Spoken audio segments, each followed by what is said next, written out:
You are listening to BBC Radio Kent on a Saturday, and let us talk cryptocurrency. Now, much like most of the contestants of Love Island, we've all heard of them, but no one knows what they are or what they're actually for. But from Bitcoin to the other ones, we simply don't know how these cryptocurrencies work. They are, well, they're the phrase cryptocurrency. I mean, I think it's so cool because it could take a cryptologist to figure them out. We don't have a cryptologist on the programme, but we've got the next best thing. Well, not the next best thing. I've counted. It's the 10th next best thing. It's the BBC's coin currency correspondent, Seb Cloaca, joins us. Good morning, Seb. Good morning, John. Good morning. Thank you very much for joining us. So now, cryptocurrencies are always in the news, but no one really gives it more than an idle glance because no one understands a word of it. Sure, for sure, John, for sure. I mean, it's distributed ledger, blockchain, monetary technology, and what people don't realize is what it will allow you to do. Okay, with things like smart contracts. Yeah. Yeah, no, you're right. People don't realise that because people don't understand a word of what you just said either. Okay, well, what it is it's a distributed ledger system allowing you to make smart contracts. Right. And what does that mean? It's posh money. Right. But where is it?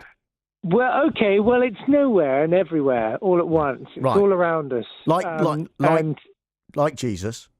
Sure. It's exactly like Jesus in that it does perform miracles sometimes as well. Look, John, there's Bitcoin. Obviously, most people, I think, by now have heard of Bitcoin. Yeah, we are. And that's like the gold standard of coins. Is it gold? Well, it's like gold coins with chocolate inside. I see. Then there's Ethereum. Have you heard of that one? What one? Ethereum. Ethereum, no. Okay, well that's a big one, John. Okay, is it also made of chocolate? That would be more sort of a carob thing. Well, in a way, it's not. It's sort of like it's more that it's like a bit of a racing driver's costume. Right. Do you see what I mean? It's a different thing. It's money that you can put things on. So if you imagine you had a £5 note. Yeah. And you could put a biscuit on that, and then you could send it off to someone. Right. And they'd get the biscuit on the £5 note. It's something like that. Right. Let me just imagine, because you said imagine that. So will that help me if I imagine that? Yeah. Okay. Definitely. Let me just imagine. Hang on. Well, wait a moment. Let me just imagine that. Because there are people at home listening to this that will also want to imagine a biscuit on a £5 note. So. Right. Just being sent off. Should we start with the £5 note or the biscuit in our imagination for this? Well, the thing is, what people do is there are hundreds of altcoins out there now. Well, hang on, I'm still with the biscuit. Hang on. No, move on from the biscuit. Well, I didn't imagine it, though. How long do I need to imagine it for? Do I need to imagine a biscuit on a £5 note in order to get a basic understanding? I promise you, the biscuit's gone. It's eaten. It's gone. Right. So does that mean that currency's collapsed? Yeah. But there are lots of coins, you see, and there are lots of coins that do specific jobs. Right. So, like a cleaner or something. Right. Yeah. Now you're getting it. So I thought I'd take you through some of the really exciting. They're called altcoins. Altcoins to watch, John. Yeah. GGX. Have you heard of that one? Yes. Oh, no, sorry, no, I haven't, sorry, no. Okay, yeah. I'd be very surprised if you had.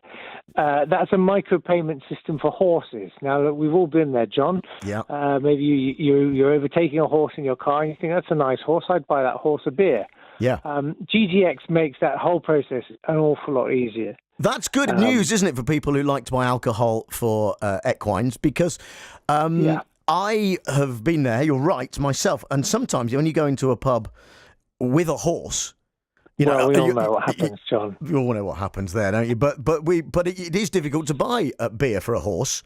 And I didn't realise it was just down to having the right currency. I thought it was because mostly animals aren't allowed, big animals like that anyway, aren't allowed in public houses. I thought it was, but it's no, that's right. There's a lot of horses walking around with much shorter faces now. Yeah. GGX coin has plunged in value by 91% in the last month, but I'm feeling pretty bullish about it today. Right. I've been looking at the chart. It's got a half-inverted Mexican flag. Yeah.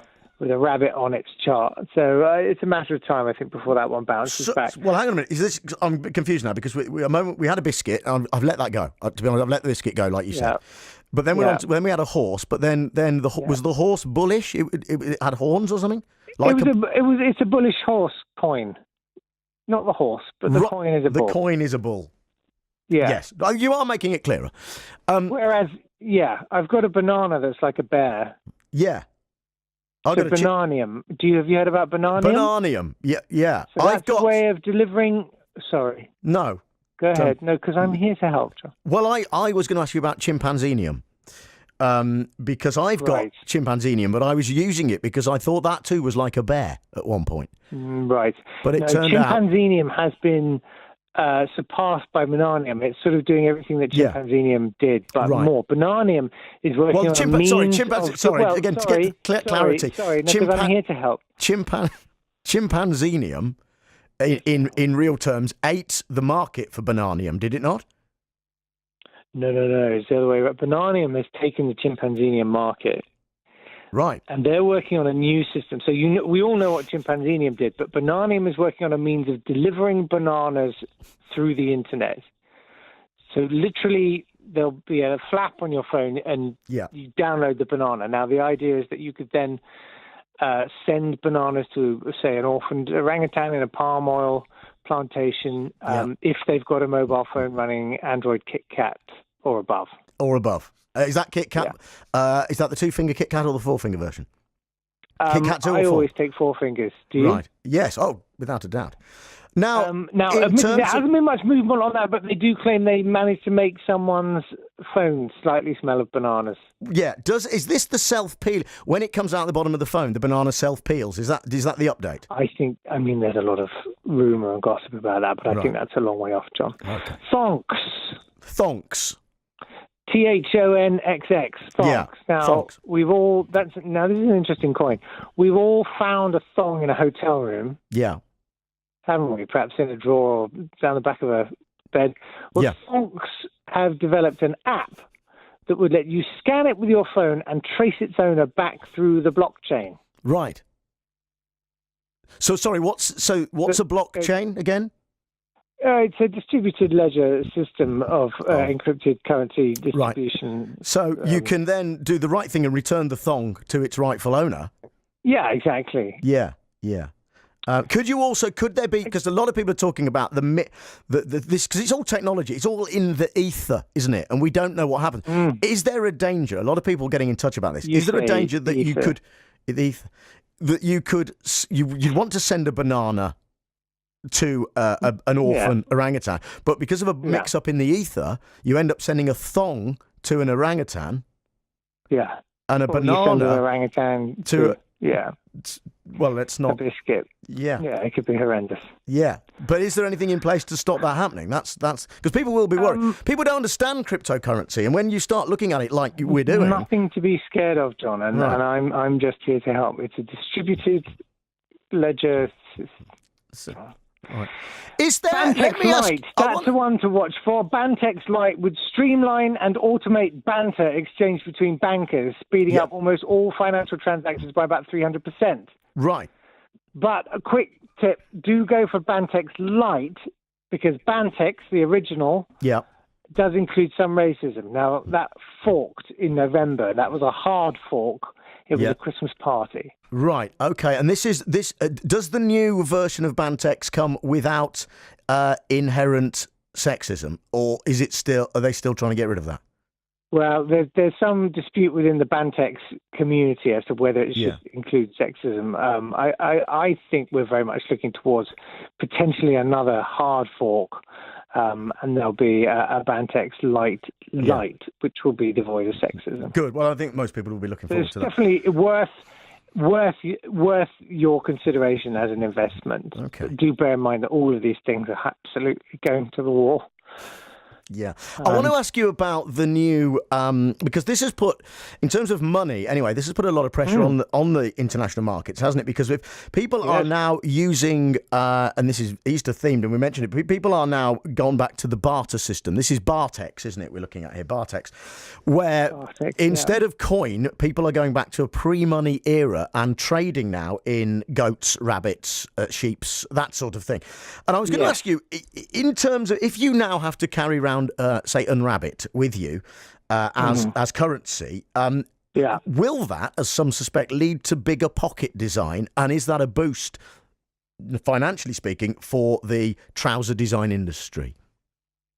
I mean, it's great news for the trouser design industry. What I would say is that you could have a virtual rabbit. It doesn't have to be. What can happen is you can have the rabbit, say, in a hutch in Peterborough. Yeah. But your phone is connected to that rabbit. So the rabbit has a phone. Yeah. And then whenever you need to exchange the rabbit, you phone up the rabbit and say, right, well, Jon Holmes owns you now. Right. And it says, okay, all right. And then I give you the number of the rabbit. Of the rabbit. Yeah. Okay. You well, see? look, I think I do see it. And I'm tired of walking around with chickens and everything. Yeah, well, we all are, and it's why cryptocurrency is so important. Look, it's a complex issue. Thank you for shining a light onto it for us there. It's a new semi-regular money feature for BBC Radio Could Kent. you possibly lend me about £35,000 because I have lost. I borrowed some money from Big Mick, and he's coming. He's coming today. Seb Cloaca there, the BBC's coin correspondent. Here to help. Thank you very much indeed, Seb. Here to help. Thank you very much. Thank you, Seb. I'm here to help. Oh, I know. I know. It's BBC Radio Kent on a Saturday.